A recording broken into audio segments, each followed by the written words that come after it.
لله رب العالمين والعاقبة للمتقين والصلاة والسلام على أشرف الأنبياء والمرسلين نبينا محمد وعلى آله وصحبه أجمعين ومن تبعهم بإحسان إلى يوم الدين. أعوذ بالله من الشيطان الرجيم. بسم الله الرحمن الرحيم. إن الصلاة تنهى عن الفحشاء والمنكر. یقیناً نماز بے حیائی اور منکر چیزوں سے روکتی ہے. اللہ رب العالمین نے اس آیت کے اندر فرمایا یقیناً نماز بے حیائی اور منکر کاموں سے روکتی ہے. اس آیت کو مد نظر رکھتے ہوئے ہم ذرا غور کریں. سماج میں، معاشرے میں، سوسائٹی میں، گاؤں میں، محلے میں ہم دیکھیں کہ آخر ہم نماز پڑھتے ہیں لیکن برائیوں کے دلدل میں پھنسے رہتے ہیں. ہم نماز بھی پڑھتے ہیں، غیبت کرتے ہیں. ہم نماز بھی پڑھتے ہیں، چغلی کرتے ہیں. ہم نماز بھی پڑھتے ہیں، حرام خوری کرتے ہیں. ہم نماز بھی پڑھتے ہیں، رشوت لیتے ہیں، رشوت دیتے ہیں. ہم نماز بھی پڑھتے ہیں، سودی کاروبار کرتے ہیں، سودی لین دین کرتے ہیں. ہم نماز میں پڑھتے ہیں، دوسروں کو تکلیف دینے میں لگے رہتے ہیں. ہم نماز پڑھتے ہیں، سماج کے اندر برائیاں پھیلاتے ہیں، سماج کے اندر پھوٹ ڈالتے ہیں. ہم نماز میں پڑھتے ہیں اور طرح طرح کی برائیاں کرتے رہتے ہیں. اب ذرا آپ اپنے سے سوال کریں، غور کریں. اللہ رب العالمین نے کیا فرمایا قرآن مجید کے اندر کہ یقیناً نماز بے حیائی اور منکر کاموں سے روکتی ہے. آخر کیا وجہ ہے کہ نماز ہمیں برے کاموں سے نہیں روکتی ہے؟ ذرا غور کریں. کیا اللہ رب العالمین نے غلط بتایا؟ نعوذ باللہ من ذالک. اللہ رب العالمین نے سچ فرمایا ہے کہ یقیناً نماز بے حیائی اور منکر کاموں سے روکتی ہے. آیا کس وجہ سے نماز ہمیں برائیوں سے نہیں روکتی ہے؟ ذرا غور کرنے کی ضرورت ہے. نماز ہمیں برائیوں سے اس لیے نہیں روکتی ہے کہ ہم نماز کو نماز پڑھنے کی طرح نہیں پڑھتے ہیں. اللہ رب العالمین نے قرآن مجید کے اندر جس طریقے سے نماز پڑھنے کا طریقہ بتایا ہے، ہم اللہ رب العالمین کے بتائے ہوئے طریقے کے مطابق نماز ادا نہیں کرتے ہیں. نبی صلی اللہ علیہ وسلم کی سنت کے طریقے کے مطابق ہم نماز ادا نہیں کرتے ہیں. نبی صلی اللہ علیہ وسلم نے ہمیں جس طریقے سے نماز پڑھنے کا حکم دیا ہے ہم اس طریقے سے نماز نہیں ادا کرتے ہیں. اس لیے نماز ہمیں برائیاں اور بے حیائی سے نہیں روکتی ہے. نماز ہم غلط طریقے سے ادا کرتے ہیں. اللہ رب العالمین نے قرآن مجید کے اندر ارشاد فرمایا ان الصلاۃ کانت علی المؤمنین کتابا موقوتا. یقیناً نماز مومنوں پر وقت مقررہ پر فرض ہے. ذرا غور کریں کہ نماز ہم وقت مقررہ پر ادا کرتے ہیں یا نہیں ادا کرتے ہیں. ادھر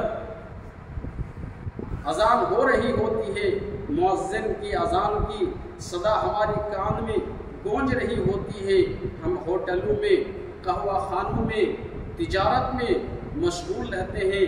چائے کی دکانوں میں چائے نوشی کرتے ہوئے اپنے دوستوں کے ساتھ خوش گپیوں میں مصروف رہتے ہیں، مشغول رہتے ہیں. جب نماز ختم ہو جاتی ہے تب ہم افسوس کا ہاتھ ملتے ہوئے مسجد کی طرف رواں دوا ہوتے ہیں کہ ہائے میری نماز چلی گئی، جب اذان ہو رہی تھی تب آپ نے مسجد کی طرف نہیں آیا، اور نماز چلی جانے کے بعد، وقت ختم ہو جانے کے بعد، جماعت ختم ہو جانے کے بعد آپ نماز کے لیے آتے ہیں، جلدی جلدی وضو کر لیتے ہیں اور پھر مسجد کی طرف آتے ہیں اور 2-4 ٹھونگے کوے کی طرح چونچ مار لیتے ہیں اور پھر چلے جاتے ہیں۔ ہماری نماز ہمیں برائیوں سے اس لیے نہیں روکتی ہے کہ ہماری نماز میں اخلاص نہیں ہے، ہماری نماز میں طمانینت نہیں ہے، ہماری نماز میں خشوع خضوع نہیں ہے، ہماری نماز میں للہیت نہیں ہے، اس لیے ہماری نماز ہمیں بے حیائی اور برائیوں سے نہیں روکتی ہے۔ اگر ہم بے حیائی اور برائیوں سے بچنا چاہتے ہیں تو نماز پڑھنے کی طرح پڑھنی پڑے گی، نماز ادا کرنے کی طرح نماز ادا کرنی ہوگی، تبھی نماز ہماری برائیوں سے ہمیں روکے گی۔ اللہ کے نبی صلی اللہ علیہ وسلم نے ارشاد فرمایا، ان تعبد اللہ کأنک تراہ فإن لم تکن تراہ فإنہ یراک، تم نماز ایسی ہی پڑھو گویا کہ تم مجھے دیکھ رہے ہو۔ اگر تمہارے اندر یہ خیال بھی پیدا نہیں ہوتا ہے کہ ہم اللہ کو نہیں دیکھ رہے ہیں تو کم سے کم یہ خیال پیدا کرو کہ اللہ رب العالمین ہمیں دیکھ رہا ہے۔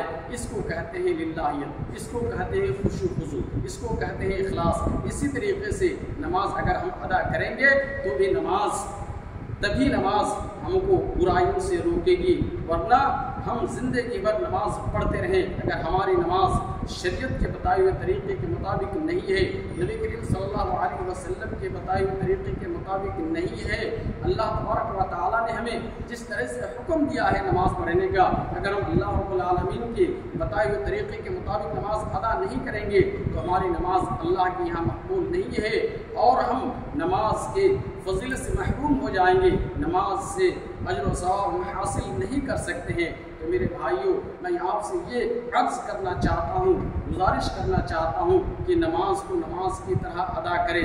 اللہ رب العالمین نے ہمیں کیوں پیدا فرمایا ہے، اللہ رب العالمین نے ہمیں کس مقصد سے ہمیں دنیا میں بھیجا ہے، صرف اور صرف اللہ کی عبادت کرنے کے لیے۔ اللہ رب العالمین سورہ ذاریات کے اندر ارشاد فرماتے ہیں، وما خلقت الجن والانس الا لیعبدون، میں نے انسانوں کو صرف اور صرف اپنی ہی عبادت کے لیے پیدا کیا ہے، میں نے جن اور انسانوں کو صرف اور صرف اپنی ہی عبادت کے لیے پیدا کیا ہے۔